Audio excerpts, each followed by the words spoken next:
बाजू दिए हैं, उसके खुद के बाजू नहीं है।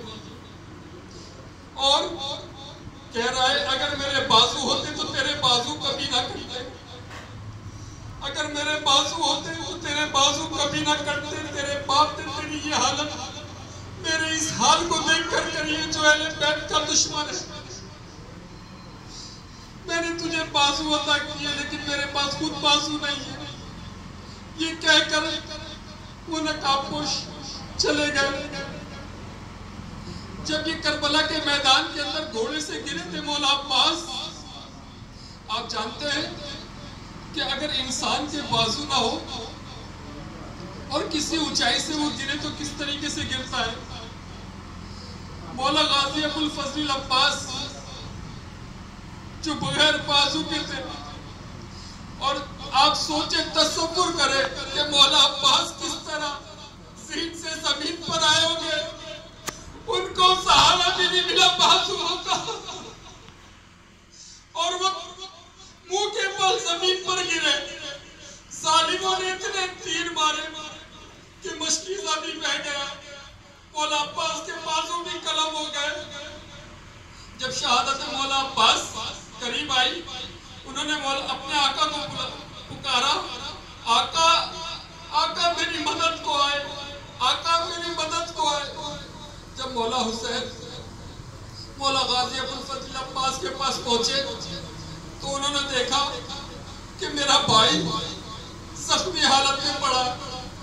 उन्होंने अपने भाई का सर उठाया और अपने सानू पर रख लिया, लेकिन मौला अब्बास ने उस सर को अपने मौला हुसैन के सानू से उठाकर फिर नाक पर रख दिया। मौला हुसैन ने वो सर उठाकर फिर अपने सानू पे रखा, लेकिन मौला अब्बास ने फिर सर हटा लिया। मौला हुसैन ने कहा, ऐ मेरे भाई, क्या तू मुझसे नाराज है? मौला अब्बास ने पुकार कर कहा, नहीं आका नहीं, मेरे तो बाजू भी नहीं है कि मैं आपके आगे हाथ जोड़ सकूं। लेकिन मैं आपसे नाराज नहीं हूं, आप मेरे आका हैं। मेरी माँ ने मुझे कहा था कभी भाइयों वाला सलूक हुसैन से मत कर, वो तेरे आका है और तू इनका नौकर है। तो कहा बोला हुसैन से गाजी अब्बास ने, बोला आका आप जाते जाते मेरी ये ख्वाहिश पूरी कर दे बस। मैं कभी भी आपसे कोई तमन्ना नहीं कहता, कभी भी कोई दिल की ख्वाहिश नहीं कहता, लेकिन इस वक्त मैं इस हालत में हूं कि मुझे मजबूरन आपसे कुछ कहना पड़ रहा है। तो मौला हुसैन ने कहा, मेरे भाई अर्ज कर, तू क्या चाहता है? मौला हुसैन से गाजी अब्दुल फजील अब्बास ने कहा, आका मेरी एक आंख में तीर है और दूसरी आंखों में मेरा लहू है। मैं जाते जाते आपका दीदार करना चाहता हूँ, मगर आप मुझे नजर नहीं आ रहे। आपसे गुजारिश है, आपसे अर्ज है कि जिस आंख में मेरे खून है उस खून को साफ कर दे ताकि मैं आपका दीदार कर सकूं। मौला हुसैन ने मौला अब्बास के उस खून को साफ किया। जब मौला अब्बास की नजर मौला हुसैन पर पड़ी, मौला हुसैन ने कहा, अब्बास अब्बास मेरी भी जाते जाते एक आखिरी ख्वाहिश पूरी कर दे। मौला अब्बास ने कहा, अर्ज किया आका। जैसे ही मौला हुसैन ने कहा कि भाई मेरी जिंदगी में एक ही तमन्ना रही है कि तू मेरी ये ख्वाहिश को पूरा कर दे, मुझे एक दफा भाई कह के पुकार ले। मौला अब्बास बहुत रोए, गिरिया किया उन्होंने।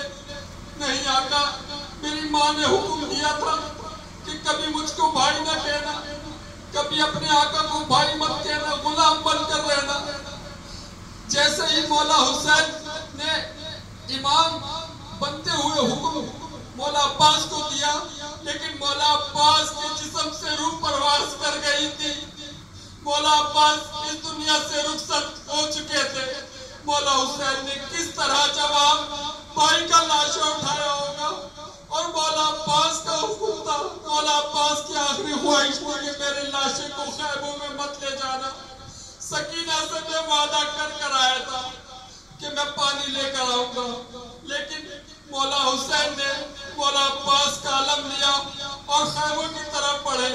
जब खैमों की तरफ बढ़े तो देखा बच्चों ने कि मौला अब्बास वापस आ रहे हैं, मौला अब्बास पानी ला रहे हैं।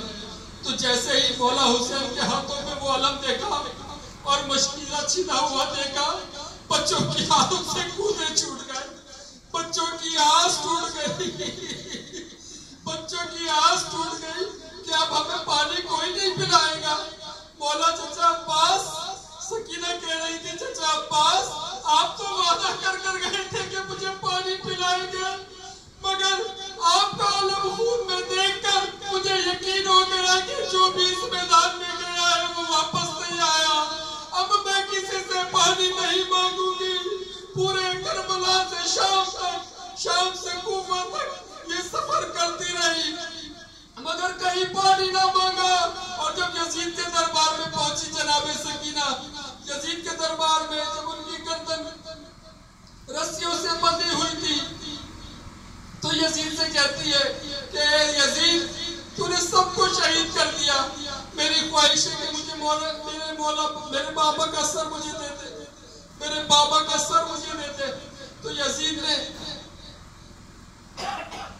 हुक्म दिया कि तू अपने बाबा से बहुत प्यार करती है ना, तो अपने बाबा से बहुत प्यार करती है ना, तो ये तश्त में सर रखा हुआ है, तो अपने बाबा को पुकार कि ये तेरे पास आ जाए, मैं देखना चाहता हूँ तेरे बाप से तेरी कितनी मोहब्बत है। जैसे ही जनाबे सकीना ने ये लफ्ज यजीद का सुना और ताना सुना तो तश्त की तरफ देखा और हसरत भरी निगाहों से अपने बाप से कहती है बाबा आप शर्मिंदा मत करवाना,